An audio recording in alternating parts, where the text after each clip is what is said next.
जेॾो तुंहिंजो नाम ॿाझबे ओॼाई मङा, जेॾो तुंहिंजो नाम ॿाझबे ओॼाई मङा, रीअ थंभे रीअ थूणीअ तूं छपर तूं छां, कुॼाड़ो कहाँ आहे तोखे मालूम सभ का।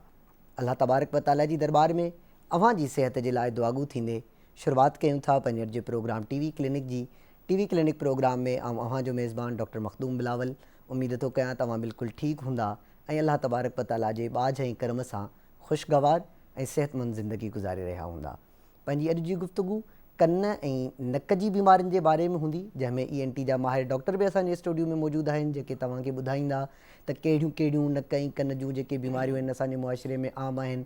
ख़ासि तौर ते नेज़ल पोलिप्स यानी जेके नक में गोश्त वधी वञण जी बीमारी थिए थी, उन जूं वजूहात कहिड़ियूं आहिनि, अलामतूं कहिड़ियूं आहिनि, उन्हनि जो इलाज कहिड़ा मुमकिन आहिनि, या डॉक्टर खां ई उनजो इलाजु कराइणु खपे या घर वेठे तव्हां को इलाजु कराए सघो था।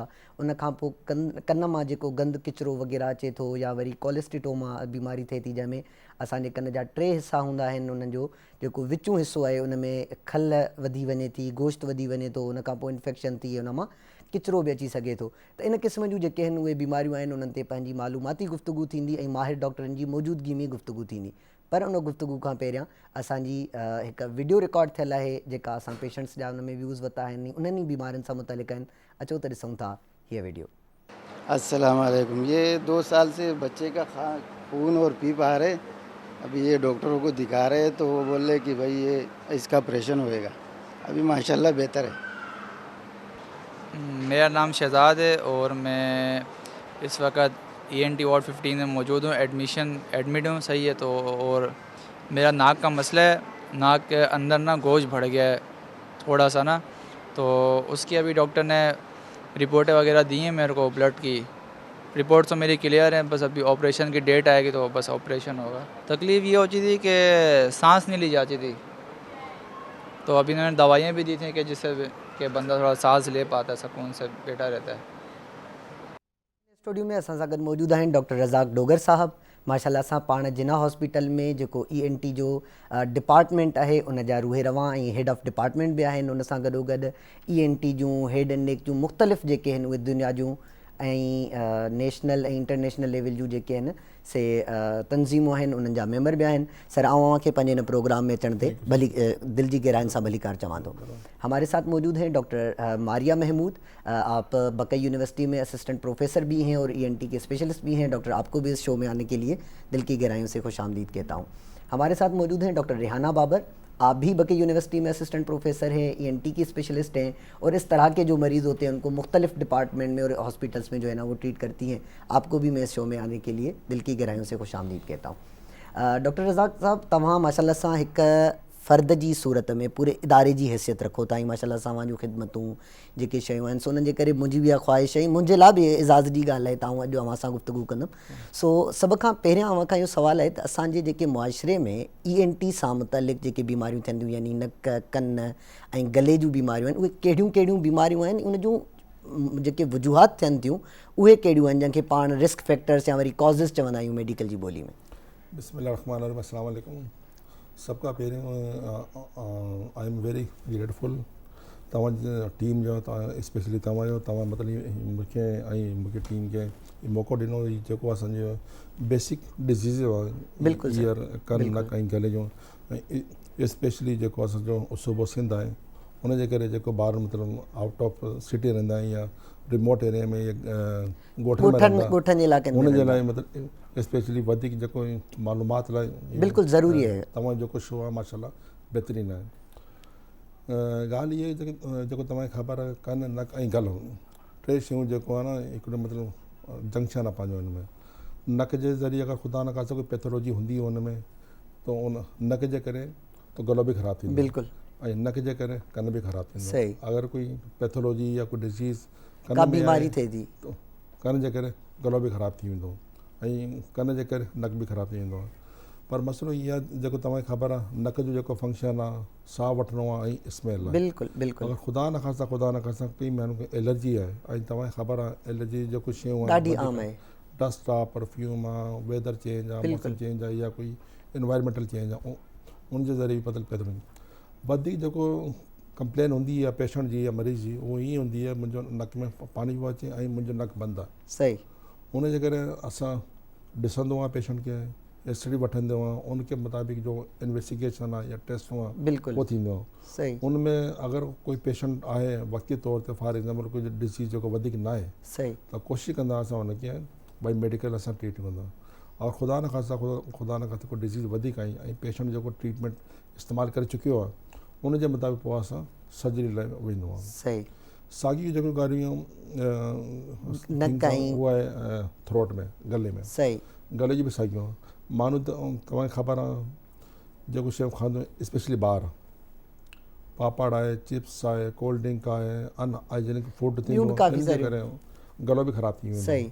गले में ख़राबु थींदियूं मतलब जेको ॿारनि में वधीक जेको इम्पोर्टेंट शइ आहे सभ खां वधीक उहा आहे टॉन्सिलाइटिस, सही इन्फ्लेमेशन ऑफ टॉन्सिल थी वेंदो आहे। इन जे करे छा थींदो आहे जेको पेशेंट आहे स्पेशली ॿार सूर थींदो आहे, फीवर थींदो आहे ऐं डिफिकल्ट टू स्वालो थींदो आहे। सही उन जे करे जेको मरीज़ आहे या ॿार आहे उनजो जेको डेली लाइफ आहे सही। उहो डिस्टर्ब थी वेंदी आहे 3 ॾींहं 4 ॾींहं 5 ॾींहं लाइ। हुन जे करे उनखे एंटीबायोटिक वठणी पवंदी आहे। एंटीबायोटिक खां पोइ अगरि फ़र्क़ु थी वेंदो ठीकु आहे, पोइ बि अगरि हीअ ॻाल्हि उनखे पेशेंट खे बार बार थी वेंदी आहे साल में 2-3 दफ़ा, पोइ हुनजे लाइ असां सर्जरी कंदा आहियूं। सही। सेकेंड थर्ड जेको शइ आहे उहो कन जो आहे।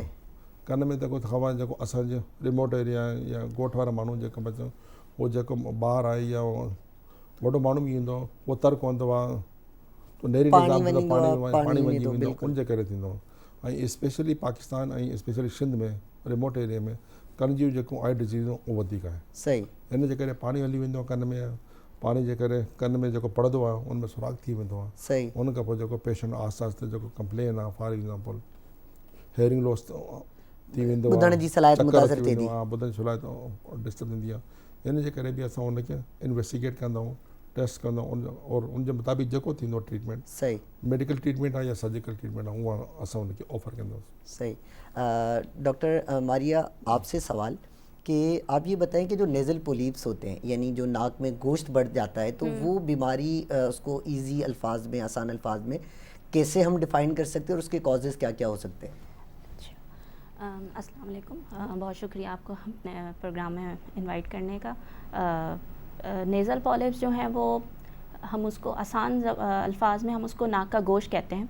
और इसमें होता ये है कि जो लोग जिनके अंदर क़ुव्वत मुदाफ़ियत की कमी होती है या जिन्हें आलूदगी से और एलर्जीज़ वगैरह ज़्यादा होती हैं, जिनके अंदर जैसे धूल मट्टी से या कुछ परफ्यूम्स की खुशबुओं से या मतलब और भी इस तरीके से माहौलियात में जो आलूदगी वगैरह किसी ख़ास दरख्त के बीजों से किसी को एलर्जीज़ वगैरह जो रहती हैं, या फिर जो परिंदे वगैरह घर में आप पालते हैं या जानवर वगैरह उनके परों से, उनके बालों से जो हाँ इन सब चीज़ों से जो है लोगों को एलर्जीज़ पैदा होती हैं।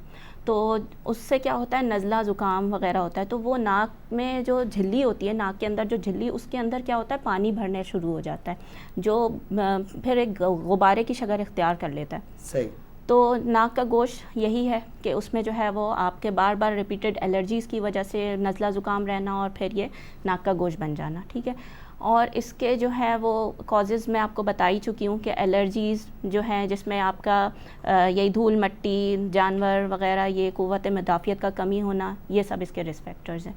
सही। डॉक्टर रेहाना आपसे सवाल यही है कि नेज़ल पोलिप से रिलेटेड ही है कि ये किस एज ग्रुप में कॉमन होता है, यानी किस उम्र के लोगों को जो है ना वो ये हो सकता है, और इसमें मज़ीद अगर कोई कॉजेज़ या इसके साइन एंड सिम्टम्स में आप कुछ ऐड करना चाहें तो। अस्सलाम वालेकुम, thank you so much invitation देने के लिए। और सबसे पहले तो मैं आप लोग अप्रिशिएट करना चाहती हूँ कि एक ये बहुत ही अच्छा स्टेप है कि हमारी जो जनरल पॉपुलेशन है उनके अवेयरनेस के लिए और उनको जो है वो एक जैसे हमारे जैसे हेल्थ केयर फैसिलिटी को अप्रोच हर एक के लिए पॉसिबल नहीं होती है, रूरल एरियाज में स्पेशली। और आपके जो लैंग्वेज है आपके प्रोग्राम की, उसके अकॉर्डिंगली जो है लोगों को इस चीज़ को समझने में बहुत आसानी होगी। वो चैनल भी तो माशाल्लाह से नेशनल किस्म जो है ना वो लेवल का चैनल है, गवर्नमेंट चैनल है, तो इसके थ्रू जाता है। तो ये समझ लें कि मजीद एक गवर्नमेंट की अप्रोच बढ़ जाती है और एक बहुत अच्छा स्टेप है ये लोगों की अवेयरनेस के लिए, क्योंकि इस टाइम अवेयरनेस बहुत ज़रूरी है। बीमारी होने के बाद इलाज करवाने तो आप चले जाते हैं, लेकिन आप अगर आप उसकी प्रिवेंशन करें, आपको उसके बारे में मालूम हो तो वो ज़्यादा। और वो भी ये है ना कि हमारी गाँव دیہات کے خاص طور پر جو علاقے وہاں پہ عطئی ڈاکٹر ہوتے ہیں, کوئی ڈسپینسر ہوتا ہے, ان سے علاج کروا رہے ہوتے ہیں, یا پھر اس طرح کے جو لوگ ہوتے ہیں کہ جو ایکچوئل MBBS نہیں کیا ہوتا ہے, اسپیشلائزیشن نہیں کی ہوتی, تو وہ کرتے, میرے خیال میں یہ بالکل ضروری ہے. ایک اچھی اپروچ ہے کہ انسان خود کو بیسک نالج کسی چیز کی مل جاتی ہے. تو ڈاکٹر وہ آپ سے وہ سوال تھا کہ نیزل پولیپ کے حوالے سے کہ ایج گروپ کیا ہے اس میں, اور اس کے سائن اینڈ سمٹمس کیا کیا ہوتے ہیں؟ اچھا دیکھیں, ہمارے جو ایج گروپ ہے بیسیکلی جو ہمارے نیزل پولیپ ہے جس کو ہم ناک کا گوشت کہتے ہیں عام الفاظ میں, یہ ہم ان کو 2 طرح کے پولیپس میں ہم ان کو ایج کے حساب سے ہی ہم ان کو گروپ کرتے ہیں. کچھ پولیپس ہیں جو کہ بچوں میں زیادہ کامن ہوتے ہیں, اور پولیپ کی دوسری جو ٹائپ ہے وہ بڑوں میں زیادہ کامن. بالکل ٹھیک ہے. بڑوں میں جو پولیپ زیادہ کامن ہوتے ہیں ان میں زیادہ تر الرجیز کا کاز ہوتی ہے, بچوں میں انفیکشن کی وجہ سے اور اس کی وجہ سے یہ پرابلم زیادہ پولیپ بن رہے ہوتے ہیں. اچھا, اب اس میں جو ہے وہ اگر ہم دیکھیں تو اس کی جو بنیادی وجوہات یا ہم کو رسک فیکٹرز ہم کہہ سکتے ہیں وہ تو ڈاکٹر ماریہ نے بتا دی ہیں. تو بیسیکلی بس یہی ہوتا ہے کہ بچوں میں جو ہے وہ ہم نے ہمارے پاس جب پریزنٹیشن کے ساتھ آتے ہیں, زیادہ تر بچے ایک سائڈ کی ناک کے بند ہونے کی وجہ سے ہمارے پاس آتے ہیں, جس میں بدبودار ناک سے پانی آنا یا ناک مستقل بند رہنا, بچے کو بار بار نزلہ زکام ہونا, منہ سے سانس لینے کی شکایت کے ساتھ بچے آ رہے ہوتے ہیں. بڑے بھی ہمارے پاس اسی شکایت کے ساتھ آ رہے ہوتے ہیں. آگے ہمارا کیا ہوتا ہے اسٹیپ کہ ہم نے سب سے پہلے تو یہ دیکھنا ہوتا ہے کہ کون سی طرح کا پولیپ ہے اور کون سی ایج گروپ کے حساب سے پولیپ جب کامن ہوتا ہے تو ہم ان کو اپنے ذہن میں رکھتے ہوئے آگے اپنا انویسٹیگیشن کا مرحلہ جو ہوتا ہے وہ تو خیر ہم اس پر بھی جو ہے وہ ڈسکشن کریں گے. ڈاکٹر رزاق ڈوگر صاحب, اواں یہ بتایا ہوتا ہے ہیر اسانی پنی ڈسکشن جو ہے وہ نیزل پولیپس تے ہلے پئی, یعنی نک میں گوشت وधण वारी जेका बीमारी हुआ है, त उन जा जेकॾहिं सिंधी लैंग्वेज में हिन में अवां खां पुछां त उन जूं कहिड़ियूं वजूहात थियनि थियूं, कहिड़ी अलामतुनि सां अवां वटि OPD में या इमरजेंसी में मरीज़ अचे थो? जेको तव्हां ॿुधायो, पहिरीं ॻाल्हि इहा आहे कि मतिलबु जेको नक में गोश्त वधी वेंदो आहे, नक जा जेको मेजर फंक्शन आहे उहो डिस्टर्ब थी वेंदो. सही सर. मेजर फंक्शन छा आहे जेको तव्हांखे ॿुधायो, रिस्पायरेशन ऐं स्मेल, साह खणण वारो. हाँ जी हाँ. ऐं पेशेंट छा कंदो, कंप्लेन कंदो मुंहिंजो नक बंदि थी वियो. जेॾी महिल नक बंदि थींदो पॉलिप जे करे, त पोइ छा थींदो, सिक्रीशन जेको हूंदी आहे नक जी उहो आहिस्ते आहिस्ते डिस्चार्ज सही अचणु वेंदो, शुरू थी वेंदो. इन जे करे पेशेंट कंप्लेन कंदो मूंखे स्मेल कोन अचे थो, न ख़ुशबू अचे थो न बदबू अचे थो, मतिलबु बंदि आहे पूरो, नक बंदि थी वेंदो. ऐं जेको डॉक्टर रिहाना ऐं मारिया जेको फोकस कयो माशाल्लाह बहितरीनु इन ते, इन जो जेको फैक्टर आहे या इटियोलॉजिकल फैक्टर उन ते असां उहो कंदा. हाणे आम माण्हू जेको आहे तव्हांखे ख़बर आहे डस्ट आहे, स्मोक आहे, असांजे मतिलबु जेको ॻोठनि में धूल मटी या कमु काज जेको वीचारा फार्मर माण्हू जेको हूंदो उन जे करे मतिलबु इहो थींदो आहे. स्पेशली असांजो जेको सिस्टम आहे मतिलबु लोकल बॉडीज़ जो गवर्नमेंट जो सफ़ाई सुथराई हिकिड़ी बेसिक शइ आहे बिल्कुलु, उहो अनफॉर्चुनेटली असां जेको आहे मतिलबु गवर्नमेंट जा रिक्वेस्ट पिया कयूं. इन जे करे मतिलबु नक करण जे अलावा उहो जेको इंसान जी वाई डिज़ीज़ उहो वधे थो.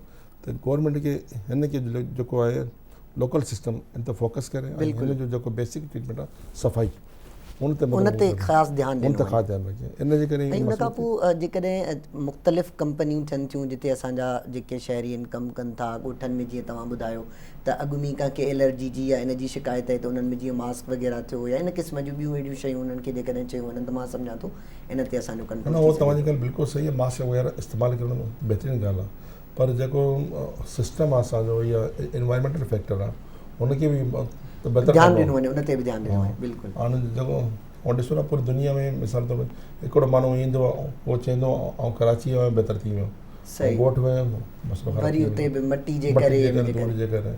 अगरि सफ़ाई सुथराई जो जेको बि निज़ाम आहे या जेको बि सिस्टम आहे उन बहितरी थी वेंदो त इंशाल्लाह मसइलो ऐं उहो अवेयरनेस सां थी सघे थो, उन मां थी सघे थो. बिल्कुलु बिल्कुल. डॉक्टर मारिया, आपसे सवाल ये है कि जो हमारा इन्वेस्टिगेशन मेथड होता है स्पेशली नेज़ल पोलिप्स के लिए, नाक में गोश्त भर गया, पेशेंट आपके पास OPD में आया है, तो जैसे हम लैंग्वेज में मेडिकल लैंग्वेज में कहते हैं हाउ टू अप्रोच द डिजीज़. सबसे पहले आपने हिस्ट्री में उनसे क्या क्या सवालात किए, फिर आपका एग्जामिनेशन का पॉइंट ऑफ व्यू का क्या होता है, और इन्वेस्टिगेशन के मेथड्स क्या क्या होते हैं इसमें? जी, अब जिस तरीके से हमारे पास मरीज़ OPD में आता है तो जैसे सर रज़ाक डोगर ने जो है बताया कि हमारा नाक का जो काम है बेसिकली वो एक तो सांस लेने का है और एक खुशबू का है. तो हमारे सवालात यही होते हैं कि मतलब मरीज़ आके ख़ुद ही हमें इस तरीके से बता रहा होता है कि मुझे सांस लेने में तकलीफ़ है. तो और दूसरा फिर हम बाकी सवालात फिर हम करते हैं, तो फिर हम डिफरेंट सवालात यही कि अच्छा खुशबू में भी आपको महसूस होने में कोई तकलीफ़ है या नहीं, या इसके अलावा नाक से खून तो नहीं आता, اور ویسے جو ہے عام طور پر جو نیزل پالپس ہوتے ہیں ان میں ناک سے خون آنے کی شکایت اتنی نہیں ہوتی ہے. اس کے علاوہ پھر ہم ان کی ایگزامینیشن کرتے ہیں, ہسٹری لیتے ہیں, اس میں یہ سوالات, پھر اس کے بعد ایگزامینیشن جب ہم کرتے ہیں تو ہم انٹیریئر رائنوسکوپی کرتے ہیں اس میں, جس سے ہم ناک کے آگے کے حصے کو آسان الفاظ میں اگر لوگوں کے لیے میں پوچھوں تو آپ کس طرح سے اس کو بتائیں گے؟ ناک کا معائنہ کرتے ہیں. صحیح ہے. ناک کے آگے کے حصے کو دیکھتے ہیں, اس میں ہمیں گوشت نظر آتا ہے, اور اس کو پھر ہم چھو کر مطلب اپنے انسٹرومنٹ سے, اپنے آلے وغیرہ سے دیکھتے ہیں تو کہ اس میں خون تو نہیں ہے, اس میں کوئی بدبو تو نہیں ہے, اس کی پھر وہ موو ہو رہا ہے, ہل رہا ہے مطلب, یا پھر سخت ہے, ہاں یہ سب چیزیں اس کی دیکھی جاتی ہیں. اس کے بعد پھر ہم لوگ جو ہے وہ اور مزید ہمارے پاس انسٹرومنٹس ہوتے ہیں جن سے ہم مزید معائنے کرتے ہیں. اس کے بعد پھر ہم اس کو ایکس رے وغیرہ کی طرف ایڈوائز کرتے ہیں مریض کو. اس میں پھر یہ ہے کہ بڑی جو ایکس رے ہوتا ہے, سی ٹی اسکین, پیرانیزل سائنس, وہ ہم ایڈوائز کرتے ہیں. پھر اس کی پہلے ایکس رے ہوتا ہے, ایکس رے کے بعد مریض کو یہ کہا جاتا ہے کہ آپ نے سی ٹی اسکین وغیرہ کروانا. بالکل. تو بلڈ کے ٹیسٹ وغیرہ اس میں امپورٹنٹ ہوتے ہیں, خون کے جو ہوتے ہیں, یا وہ نہیں ہوتے؟ اگر کوئی مریض ہمارے پاس ناک کے گوشت کی شکایت کے ساتھ آ جاتا ہے تو پھر تو ہم اس کو سی ٹی اسکین, پیرانیزل سائنس ہی ایڈوائز کرتے ہیں. اس کے پہلے اگر پیشنٹ بار بار ہمارے پاس نزلے زکام کی شکایت سے آئے تو پھر ہم ان کے خون کے ٹیسٹ, جس میں اگر بار بار وہ ہو رہا ہے تو اس میں کون سے خون کے ٹیسٹ ہوتے ہیں کہ جو کوئی امپورٹنٹ ہوتے ہیں؟ اس میں جو ہے ایک تو سی بی سی ہوتا ہے, اور اس کے علاوہ آئی جی ای لیول ہمیں اس میں دیکھنا پڑتا ہے. تو آئی جی اے لیول الرجی کی وجہ سے, کیونکہ وہ الرجی اس میں پتہ چلتی ہے. بالکل ٹھیک بات ہے. ڈاکٹر ریحانہ, آپ سے یہ سوال ہے کہ پیشنٹ اب ہمارے پاس او پی ڈی میں آیا, نیزل پولیپ سے ریلیٹڈ اس کی کمپلین تھی, ہسٹری بھی ہو گئی, ایگزامینیشن بھی ہو گئی, کنفرم بھی ہو گیا کہ اب یہ ہمارے پاس جو ہے وہ نیزل پولیپ کا پیشنٹ ہے, یعنی اس کا ناک کا گوشت بڑھا ہوا ہے. تو عام رواجی طور پر اگر میں بتاؤں کہ پاکستان میں کامن ہے کہ دیسی ٹوٹکے استعمال کرنا, تو ان کے کیا کیا سائیڈ ایفیکٹس ہوتے ہیں, اور پرماننٹ اس کا سولوشن کیا ہوتا ہے جس کو مستقل حل کہا جائے کہ اس چیز کا مستقل حل یہ ہے کہ دوائیوں سے ٹھیک ہوتا ہے, سرجری سے ٹھیک ہوتا ہے, یا پھر جو دیسی ہمارے یہاں چیزیں اپنائی جاتی ہیں ان سے بھی گھر بیٹھے بیٹھے یہ ٹھیک ہو سکتا ہے؟ اچھا, اگر سمپل ہم نزلے زکام کی بات کریں تو اس میں تو ہم کہہ سکتے ہیں کہ آپ عام میڈیسن, یا سپوز جیسے آپ دیسی ٹوٹکوں کی بات کریں تو کچھ چیزیں ایسی ہوتی ہیں جن سے ہم ان کو کم, جیسے الرجی کی شکایت کو کم کیا جاتا ہے. لیکن اگر ہمیں یہ پتہ چلے کہ مریض کے ناک میں اب گوشت ہے, پالپس ہو چکے ناک میں, تو پھر یہاں پر آ کر دیسی ٹوٹکوں یا کسی اور چیز کا کوئی عمل دخل نہیں ہوتا ہے, اور پھر اس میں یہ کہ ہمیں اس کی ایک ڈیفینٹ ٹریٹمنٹ کرنی پڑتی ہے. اچھا, اب ٹریٹمنٹ میں کیا ہے کہ ہمارے پاس جو ہے وہ سب سے پہلے تو ہمیں پالپس میں یہ دیکھنا پڑتا ہے کہ جو پالپ یا ناک کا گوشت ہوا ہے وہ سمپل الرجی کی وجہ سے ہے, یا پھر پیشنٹ کو اس کے ساتھ کوئی پھپھوندی کا فیکٹر بھی اس میں شامل ہے. یہ چیز ہمیں سی ٹی اسکین کی جب ہم فائنڈنگس دیکھتے ہیں تو اس میں ہمیں آئیڈیا ہو جاتا ہے کہ یہ سمپل الرجک ہے یا پھر اس کے ساتھ پھپھوندی بھی ہے. دونوں صورتوں میں ہمارا جو پہلا طریقہ علاج ہوتا ہے وہ یہ ہوتا ہے کہ ہم اس کو میڈیکلی ٹریٹ کرتے ہیں, جس میں ہم دوائیوں کے ذریعے سے پیشنٹ کو دوائیاں دے دیتے ہیں. اس میں دوائیوں میں ہمارا اینٹی الرجکس کا کورس ہوتا ہے, اسٹیرائڈس اس صورت میں جو ہے وہ ہم پیشنٹ کو دے رہے ہوتے ہیں, اور اس کے یہ ہے کہ اس سے جو آپ کے ناک کے اندر گوشت بن جاتا ہے اس کو ہم شرنک کرتے ہیں. صحیح. اچھا, اب اس میں یہ ہے کہ اس کو ہم اگر ہم دیکھیں تو ہم اس کو میڈیکل پالیپیکٹمی بھی کہتے ہیں, کہ ہم اس کے ذریعے سے ناک کا گوشت اس کو شرنک کر دیتے ہیں, پیشنٹ کو اب ناک میں بریدنگ میں ایزی ہو جاتا ہے, اور آپ کے جو اندر کی کیوٹیز ہیں وہ اس طرح کی ہو جاتی ہیں کہ آپ آرام سے آپ سرجری پرفارم کر سکتے ہیں. پھر اس کے بعد اگر ہم دیکھیں تو پھر جو سیکنڈ اسٹیپ ہمارا ہوتا ہے وہ سرجری کا ہوتا ہے. اگر الرجک پالپ کے ساتھ پیشنٹ ہمارے پاس آ رہا ہے جن کو سمپل ہم نے یہ دیکھ لیا کہ الرجی ہے, تو ان میں ہم میڈیکل ٹریٹمنٹ دینے کے بعد اگر ہمارے پاس پیشنٹ اچھے فالو اپ پہ رہتا ہے تو ہم ان کو ریوزٹ کے لیے بلا لیتے ہیں, ان کو ہم اپنے کنٹینیوس وزٹ میں اور ایگزامینیشن میں رکھتے ہیں تاکہ ہمیں پتہ چلتا رہے کہ اگر پالپس دوبارہ ہوئے یا نہیں. لیکن اگر پیشنٹ کو پھپھوندی کا فیکٹر آ چکا ہے تو الٹیمیٹلی آپ نے اس کی سرجری کروا کے اس کے جتنے بھی سائنسز ہیں ان کی کلیئرنس کروانی ہے اور ان کو کلیئر کرنا ہے. تو اسی لیے کہ جیسے ہمارے جنرل فزیشینز ہیں, پیشنٹ کی جو فرسٹ اپروچ ہوتی ہے وہ زیادہ تر جنرل فزیشین کے پاس ہی ہوتی ہے. تو ٹھیک ہے, انہوں نے انیشل ٹریٹمنٹ جب دے دی ہے تو پھر ان کو یہ چاہیے کہ اب وہ کسی بھی فیلڈ کے ڈیزیز سے اگر وہ ڈیل کر رہے ہیں, اگر ان کو لگتا ہے کہ نہیں اب ان کو ایک اسپیشلسٹ کیئر کی نیڈ ہے, تو جنرل فزیشین کو چاہیے کہ وہ اس فیلڈ کے اسپیشلسٹ ڈاکٹر کی طرف ریفر کر سکیں, کیونکہ پھر آگے جو فردر ڈیسیشن ہے وہ ان کو معلوم ہے کہ انہوں نے کس لائن پہ پیشنٹ کو لے کر چلنا. صحیح ہے. पंहिंजी गुफ़्तगू जारी आहे, पर हिन लाइ थोरो वक़्तु थियो आहे पंहिंजो हिकिड़ो ब्रेक जो. इंशाल्लाह मुलाक़ात थिए थी नंढे ब्रेक खां पोइ.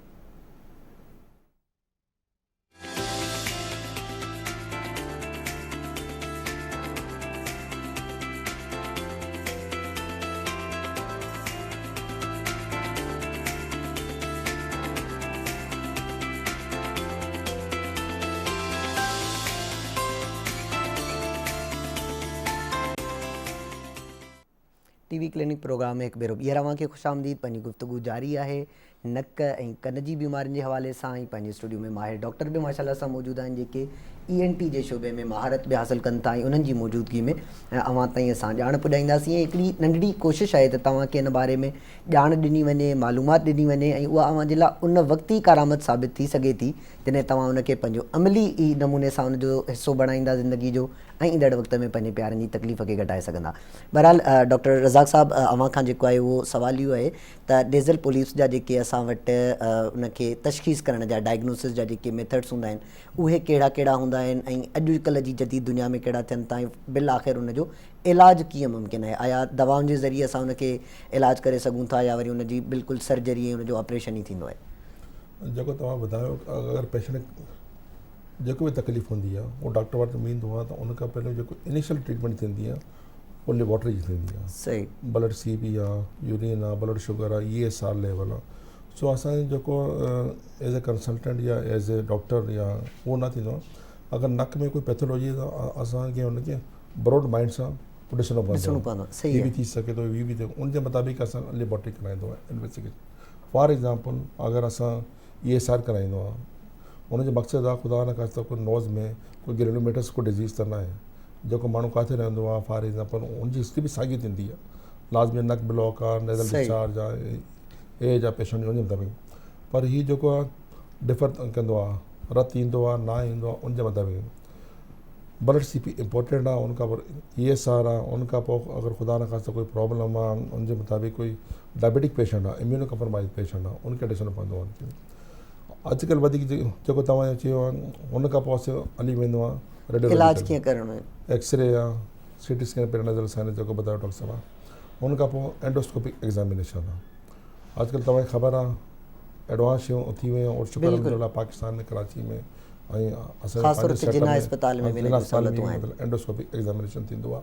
उनजे मुताबिक़ पोइ असां ॾिसंदो एग्ज़ामिन कंदो आहे जेको डिज़ीज़ काथो आई आहे, इनजी शेप छा आहे, इन जा मिकोज़ा जी जेको प्रेजेंस उहो कहिड़ी आहे, ब्लड त न आहे, को प्रॉब्लम त न आहे, नक ब्लॉक आहे उहो आहे। सही।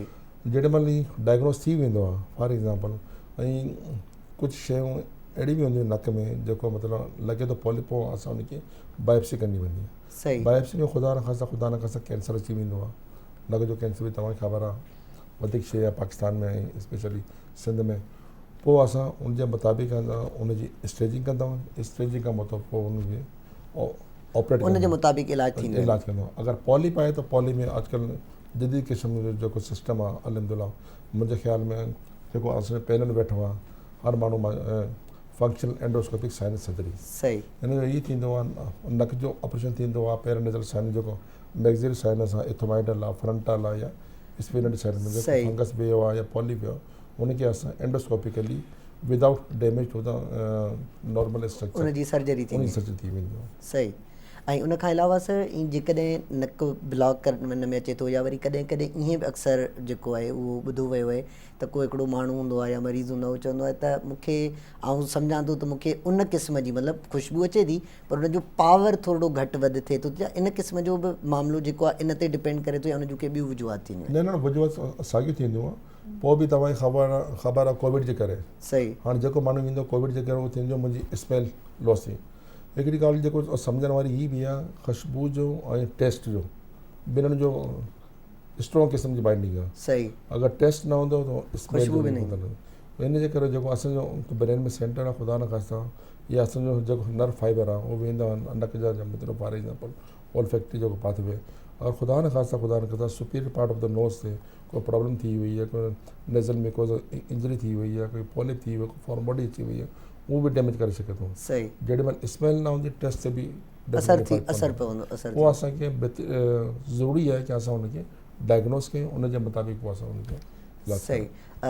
डॉक्टर मारिया, आपसे ये सवाल है कि जैसे डॉक्टर साहिबा ने बताया, डॉक्टर साहब ने भी बताया कि हम इसको दवाइयों के ज़रिए भी इलाज कर सकते हैं, सर्जरी के ज़रिए भी इलाज कर सकते हैं, लेकिन जो शरह दवाइयों से इलाज करने की है वो ज़्यादा अच्छी है, जैसे हम कहते हैं कि उसके जो हमें रिज़ल्ट्स मिले वो काफ़ी अच्छे हैं, या फिर सर्जरी के ही रिज़ल्ट्स अच्छे मिलते हैं? क्योंकि मुझे लगता है फाइनली हमारे पास ऑप्शन तो ये होता है कि उसको सर्जरिकल ही रिमूवल उसका जो है वो होता है, लेकिन शरह इनमें से सबसे ज़्यादा अच्छी कौन सी और ज़्यादा हमें जो बेनिफिट मिलता है वो किस चीज़ से मिलता है?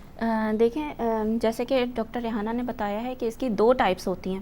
ایک ٹائپ تو جو ہے آپ کی الرجی والی ہے, اس میں تو ڈیفینیٹلی پہلے میڈیکل ٹریٹمنٹ ہی دیا جاتا ہے, اور اس میں جو ہے آپ کا یہ جو اسٹیرائڈز ہو گئے, یہ جو آپ کا ناک کے قطرے, اسپرے وغیرہ یوز کرنے کے لیے دوائیاں, اور اس کے علاوہ جس چیز سے آپ کو الرجی وغیرہ ہو رہی ہے اس سے آپ کا پرہیز, وہ ایک حد تک دیکھا جاتا ہے اس کو.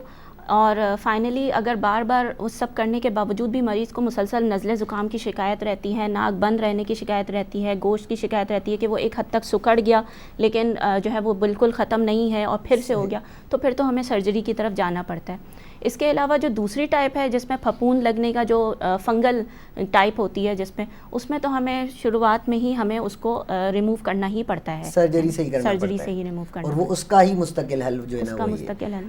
त नाज़रीन जीअं त हींअर असांजी जेका गुफ़्तगू आहे उहा नेज़ल पोलिप यानी नक में गोश्त वधी वञण वारी जेके बीमारी हुई उन ते जेका आहे मुकमिल थिए थी. इन खां पोइ पाण कन जी बीमारियुनि जी तरफ़ जेका आहे उहो वेंदासीं, पर उन में आउं थोरो अव्हांखे जेकॾहिं मुख़्तसरन ॿुधायां त हिन महिल ताईं पंहिंजी गुफ़्तगू इहा थी आहे. सभ खां पहिरियों अगरि कंहिंखे नक में गोश्त थिए थो त उनखे ज़ुकाम जी ऐं इन जी जेका आहे उहा शिकायतूं रहजनि थियूं. उनखे इहा थींदो त उनजे नक मां पाणी अचे थो, पाणी जो मुख़्तलिफ़ कलर बि थी सघे थो, उनजो मुख़्तलिफ़ जेको आहे उहो उन में बदबू बि थी सघे थी, ऐं उन में तव्हांखे साह खणण में बि तकलीफ़ थी सघे थी, छो जो उन में गोश्त वधियल हूंदो आहे त ज़ाहिरी ॻाल्हि आहे उन बराह रास्त उन मां मुश्किल थिए थी. ख़ुशबू में अव्हांखे जेका आहे उहा थियण में बि तकलीफ़ थी सघे थी.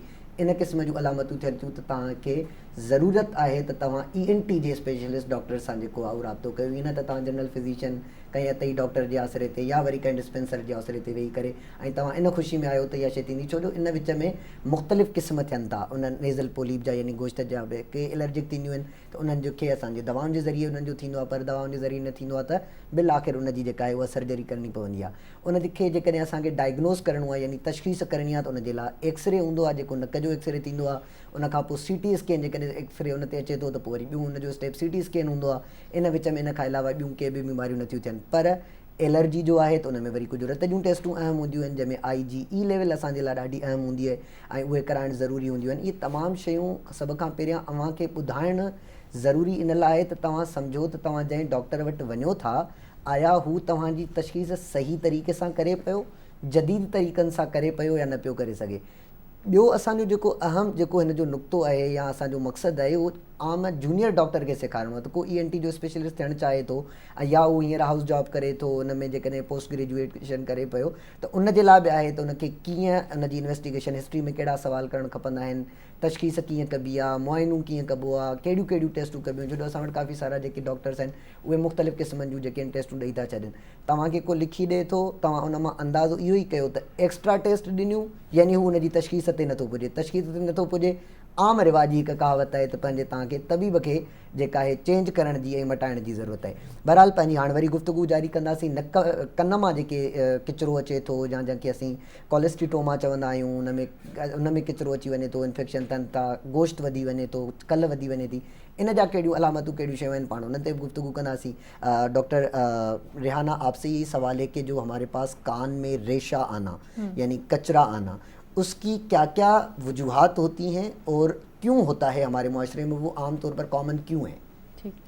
अच्छा, अब जब हम कान में रेशा आना या बस पीप आना है जो कान से आ रही है, तो इसके जब हम बात करते हैं तो ये किसी भी एज ग्रुप में हम पेशेंट हमारे पास आ रहे होते हैं, बच्चों से लेकर बड़ों तक किसी में भी ये प्रॉब्लम हो सकती है. लेकिन अगर हम आम तौर पर देखें तो ये छोटे बच्चों में ये प्रॉब्लम हमें ज़्यादा नज़र आ रही होती है. उसकी वजह ये होती है कि जब बच्चे की ग्रोथ हो रही होती है तो आपके कान के जो दरमियानी हिस्सा एक ट्यूब के ज़रिए आपके गले के साथ कनेक्ट होता है. उसकी अभी जो शेप होती है वो प्रॉपर बनी नहीं होती है, वो स्ट्रेट होता है, सीधा होता है. जैसे जैसे आप ग्रो करते हैं तो वो हमारे यहाँ से एक बोन के पुल की वजह से वो थोड़ी सी टेढ़ी हो जाती है. तो फिर उसमें ये होता है कि हमें क्या चाहिए कि हम एजुकेशन करें मदर्स की, स्पेशली जब छोटे बच्चे होते हैं फीडिंग पोजीशन की, कि आपने अपने बच्चे को जब दूध पिलाना है, चाहे बॉटल फीड करवा रहे हैं या मदर फीड करवा रहे हैं, तो बच्चे का जो हेड है वो बिल्कुल स्ट्रेट नहीं होना चाहिए. उसमें क्या होता है कि आपके कान की ट्यूब की तरफ इन्फेक्शन और आपकी ब्लॉकेज होने के चांसेस बढ़ जाते हैं.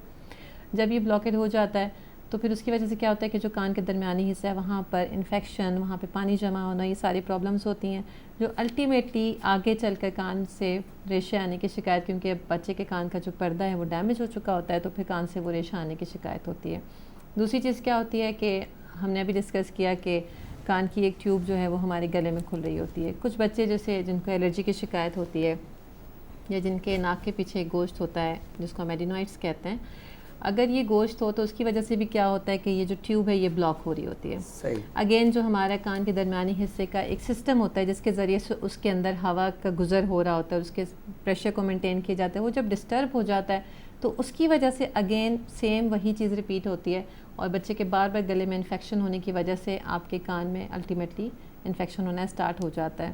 اور بڑوں میں بھی اس کا ریزن یہی ہوتا ہے کہ ہمارے جو گلے کے تھرو سے کچھ انفیکشنز ہوتے ہیں جو کہ آپ کے کان کے درمیانی حصے کی طرف ٹریول کر کے وہاں پہ آپ کو جراثیم جب چلے جاتے ہیں تو وہاں پہ وہ انفیکشن کاز کروا دیتے ہیں. کچھ لوگوں میں یہ ہوتا ہے کہ کسی وجہ سے جیسے جو کان کی کاٹن برڈز ہوتی ہیں ان سے صفائی کرتے ہوئے آپ نے کان کے پردے کو ڈیمیج کر دیا, اب آپ نے کان کو ایکسپوز کر دیا باہر کے انوائرمنٹ کی طرف جہاں پہ بیکٹیریاز بھی ہیں, وائرسز بھی ہیں. تو اب یہ جب آپ کے کان میں ایکسس لیں گے یا پانی اب آپ کے کان کے اندر چلا جائے گا تو پھر وہ آپ کے کان میں انفیکشن کروا کے پھر وہاں سے آپ کے پسی ڈسچارج آنا شروع ہو جاتا ہے. تو ہم اس چیز میں ہمارا جو فوکس جب پیشنٹ آپ کے پاس آ جائے تو ہمارا زیادہ ہوتا ہے کہ ہم دیکھیں کہ اس کی بیسک وجہ کیا ہے. جب ہمیں وجہ کا پتہ چل جائے گا تو پھر ہم اس کی اچھی ٹریٹمنٹ کر سکتے ہیں. بالکل صحیح بات ہے. ڈاکٹر रज़ाक डॉक्टर साहब अवां खां इन ई हवाले सां सवाल आहे त जेको कन मां गंद किचिरो अचण जो आहे त उन जी बीमारियूं कहिड़ियूं कहिड़ियूं वजूहात थियनि थियूं, ऐं आख़िर में अवां जेकॾहिं हिकिड़ो असांजे माण्हुनि खे जेके मुआशरे जा कड़ा फ़र्द आहिनि, अहम फ़र्द हुजण जी हैसियत रखनि था, उन्हनि लाइ कहिड़ो उन्हनि खे मैसेज ॾींदा ऐं गवर्नमेंट जे हवाले सां अवां वटि कहिड़ो मैसेज आहे? जेको तव्हांखे ख़बर आहे मतिलबु जेको बेसिक शइ आहे उहो कन जे करे या कन में जेको डिस्चार्ज थींदो आहे या पाणी ईंदो आहे या फाउल स्मेल वारो डिस्चार्ज ईंदो आहे, उनजो बेसिक जेको रीज़न आहे तव्हांखे ख़बर आहे या त पाणी हली वेंदो, ख़ुदा न ख़ासिता कोई धकु लॻी वेंदो आहे, कोई इनिशियली या पाण ट्रामा कंदो त जेको डॉक्टर साहब ॿुधायो आहे कॉटन बट आहे, पेन आहे, इन जे करे बि थी वेंदो, या नज़लो ज़ुकाम थी वेंदो या गलो ख़राबु थींदो, इन जे करे बि थी वेंदो. पर ॻाल्हि इहा आहे कि जेॾी महिल इंसान जी तकलीफ़ थींदी आहे या पेशेंट खे तकलीफ़ थींदो आहे उहो हिनखे जेको आहे न सीरियस न वठंदो आहे. उहो चवंदो आहे या हल्की शइ आहे, कोई मसइलो न, पंहिंजे कुलीग सां ॻाल्हाईंदो आहे या पंहिंजे जेको स्ट्रीट में या मोहल्ले में जेको माण्हू थींदो उन सां ॻाल्हाईंदो या मेडिकल स्टोर वारे सां ॻाल्हाईंदो आहे या मुंहिंजे कन में बंदि थी वई या डिस्चार्ज, उहो चवंदो कोई मसइलो न. इनिशियली उहो छा कंदो आहे, अननेसेसरी मिसयूज़ ऑफ एंटीबायोटिक इस्तेमालु कंदो आहे. हिन जे करे जेको हुनजी बैक्टीरिया जी या वायरस जी स्पेशली बैक्टीरिया जी जेको रेजिस्टेंस हूंदी आहे, नॉर्मल जेको फ्लोरा हूंदो आहे उहो कन्वर्ट थी वेंदो आहे, उनजे जेको रेजिस्टेंस थी वेंदो आहे. पोइ छा थींदो आहे, पेशेंट सिर्फ़ु एंटीबायोटिक, पेन किलर या एयर ड्रॉप इस्तेमालु कंदो आहे, पर उनजी जेको बेसिक शइ आहे प्रिकॉशन्स हुनखे इस्तेमालु न कंदो. बिल्कुलु. कारण की पाणी बि वेंदो आहे, ख़ारिश बि कंदो आहे, अपर रेस्पिरेटरी ट्रैक में इंफेक्शन थींदो आहे, नज़लो बि थींदो आहे, उनखे कंट्रोल न मुख़्तलिफ़ उन जा जेके थी हाणे सघंदा. थींदो मल्टीपल टाइम एंटीबायोटिक वठंदो आहे, मल्टीपल टाइम डॉक्टर वटि वेंदो आहे, उहो चवंदो यार मूंखे फ़र्क़ु न पियो. जेॾी महिल टाइम गुज़रंदो आहे आहिस्ता त छा थींदो आहे कि जेको डिज़ीज़ बि आहे उहो बि क्रोनिक में शिफ्ट थी वेंदी आहे. जेॾी महिल क्रोनिक में शिफ्ट थी वेंदी आहे त तव्हांखे ख़बर आहे कन जो जेको फंक्शन आहे हेयरिंग जो ऐं बैलेंस जो उहो आहिस्ता आहिस्ता डिस्टर्ब थींदो आहे.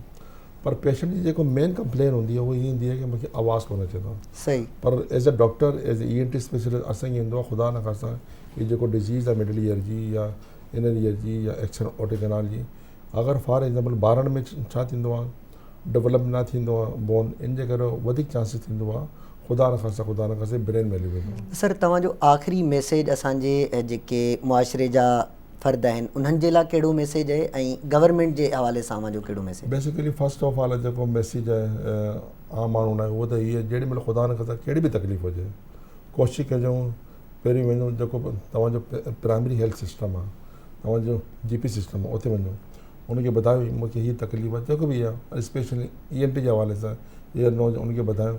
पर काइंडली उनखे ॾिसो 15 ॾींहं, महीना, 1.5 महीना. अगरि ख़ुदा न ख़ासिता रिपीटली उहो तव्हांखे चवंदो आहे एंटीबायोटिक यूज़ करो, प्रिकॉशन जो न ॿुधायो ऐं डिज़ीज़ जो नालो न ॿुधायो, त काइंडली तव्हां जेको प्राइमरी कंसल्टेंट आहे या फिज़िशियन आहे उनखे चेंज करो, कोशिशि कजो ENT वारे वटि. सही. कोई बसि हाणे ॻाल्हि इहा तव्हांखे ख़बर आहे असांजे मुल्क में या सिंध में बेसिकली जेको पॉवर्टी जो रेशियो वधीक आहे, माण्हू फाइनेंशियली बि उनखे प्रॉब्लम थींदो और बेसिकली एक्चुअल रीजन बि इहा आहे, माण्हू दवाई न वठी सघंदो, कंसल्टेशन जेको फीस आहे उहो न ॾींदो। भरे सघंदो आहे। पर कोशिशि कजो जेको बि कंसल्टेंट अवेलेबल आहे, चाहे गवर्नमेंट सेक्टर में हुजे या प्राइवेट हुजे। ऐं जेको गवर्नमेंट लाइ मैसेज आहे, गवर्नमेंट खे खपे, हाणे त माशाल्लाह कमु शुरू कई आहे गवर्नमेंट, ऐं असांखे ख़ुशी बि आहे कि मतिलबु फॉर एग्ज़ाम्पल JPMC में, ट्रामा सेंटर में, सिविल में या उन में डाउ इंटरनेशनल में हाणे गवर्नमेंट पंहिंजो इंट्रस्ट शो कयो आहे, ख़ासि तौर ते हेल्थ जे चकर में। हाणे तव्हांखे ख़बर आहे गवर्नमेंट जेको पंहिंजो कमु कयो आहे, हिकिड़ो रोबोटिक सिस्टम वठी आयो आहे। बहितरु आहे, रोबोटिक सिस्टम बि खपे असांखे, पर असांखे जेको बेसिक शयूं आहे उहो बि असांजो जेको टर्शरी केयर हॉस्पिटल आहे या सेकेंडरी केयर ॻोठनि में जेके अस्पतालूं आहिनि उन्हनि ते कमु करणु खपे, फोकस करे त बहितरु आहे, ताकी असांजी जेको आवाम आहे हेल्दी हुजे ऐं उहो पंहिंजे मुल्क लाइ, पंहिंजे सूबे लाइ वो बेहतर काम करे सकें। डॉक्टर मारिया, शॉर्ट मैसेज आपकी तरफ से मुख्तसरन अगर कोई बात है कि जो आप कहना चाहते हैं। शॉर्ट मैसेज मेरी तरफ से यही है कि एजुकेशन होनी चाहिए। मदर्स की एजुकेशन का बहुत ज़्यादा इसमें हाथ है, क्योंकि जितने भी छोटे बीमारियां हैं वो ज़्यादा कान की बीमारी आप ले लें, इसके अलावा गले का जो भी हमारा ENT से रिलेटेड जितनी भी बीमारियां हैं उनका ज़्यादातर छोटे बच्चों में होना कॉमन है। सही। उसके लिए जो है इम्पॉर्टेंट ये है कि मदर्स की एजुकेशन अच्छी होनी चाहिए और उसमें हेल्थ केयर प्रोवाइडर्स भी होने चाहिए जो मदर्स की जो है काउंसलिंग करें। और आपके प्रोग्राम को इसमें बहुत अच्छा क्रेडिट जाता है कि मतलब आपने आम पब्लिक की अवेयरनेस के लिए जो ये प्रोग्राम रखा है और उनकी सिंपल एज पॉसिबल जो है उन तक जो असल जो पैगाम है वो पहुंच जाए। बिल्कुल सही बात। तो इस तरीके के प्रोग्राम्स होने चाहिए, इस तरीके की एजुकेशन माशरे खास लेवल तौर पे। पर जनरल फिजिशियन या जो इस तरह के लोग हैं तो वो उनका ये जिम्मेदारी है कि वो उनको इस मामले में काउंसिल ज़रूर करें। डॉक्टर रियाना, आपकी तरफ से कोई एक शॉर्ट सा मैसेज। आवाम के लिए मैसेज सर ने बहुत अच्छी बातें की और उसमें यही है कि आपको चाहे कुछ छोटी डिज़ीज़ हो, बड़ी डिज़ीज़ हो, आपको उसको सीरियस लेना चाहिए। और अगर आपका डॉक्टर आपको कोई ट्रीटमेंट बताता है तो आप डर से भाग ना जाएं, क्योंकि उस ट्रीटमेंट से तो आपको कोई प्रॉब्लम हुई या ना हुई, आपको जो डिज़ीज़ है उससे आपको आगे चल के कोई ना कोई प्रॉब्लम ज़रूर होगी। तो आप जो हमारे लोगों में प्रॉब्लम है वो ये है कि हम डर के भाग जाते हैं। तो और दूसरा, आपको बाहर से लोग बहुत सारे ऑप्शंस दे देते हैं कि आप ये कर लें तो ये हो जाएगा। अच्छा, उसमें भी ना ये ऐसी बातें मुझे हो रही हैं कि आपने शुरुआती तौर पे देखा ये महंगा डॉक्टर है। हाँ। और घूम फिर कर उससे भी कई गुना ज़्यादा खर्चा कर लेते हैं, लेकिन प्रॉपरली अगर आपने वहाँ पे किया होता तो माइट भी पॉसिबल उस चीज़ की हो सकती है। तो यही कि बीमारी आगे चल के आपको ज़रूर प्रॉब्लम करेगी, ना करती तो आपका डॉक्टर कभी भी आपको वो ट्रीटमेंट ना बताए। बिल्कुल बिल्कुल, ठीक है। तो असांजी जेका अॼु जी गुफ्तगू है उहा हिते जेका है उहा हाणे पंहिंजे इख्तिताम ते पुॼे थी। सबसे पहले तो आप लोगों का बहुत बहुत शुक्रिया कि आप इस शो में आए और माशाल्लाह से अच्छी गुफ्तगू जो है ना वो हुई। अवां लाइ आख़िरी मैसेज इहो आहे त जीव आहे त जहान आहे, तंदुरुस्ती हज़ार नेमत आहे ऐं हीअ जेका ज़िंदगी आहे अल्लाह तबारक व तआला जे तरफ़ां उहा असां वटि अमानत आहे। उन अमानत जी जेका आहे उहा उन जी पूरी निगहबानी करणु असांजी ज़िम्मेदारी आहे। त अचो मिली करे जेके बि असां ताईं नॉलेज पुॼे थी, अवेयरनेस पुॼे थी, ॼाण पुॼे थी, उन मां सिखूं ऐं पंहिंजे प्यारनि जी पंहिंजी तबियत जो ख़्यालु रखूं। छो जो जीव आहे त जहान आहे। इंशाअल्लाह मुलाक़ात थींदी अॻी क़िस्त में। जेतिरे ताईं ख़ुशि रहो, आबाद रहो ऐं दुआ में यादि।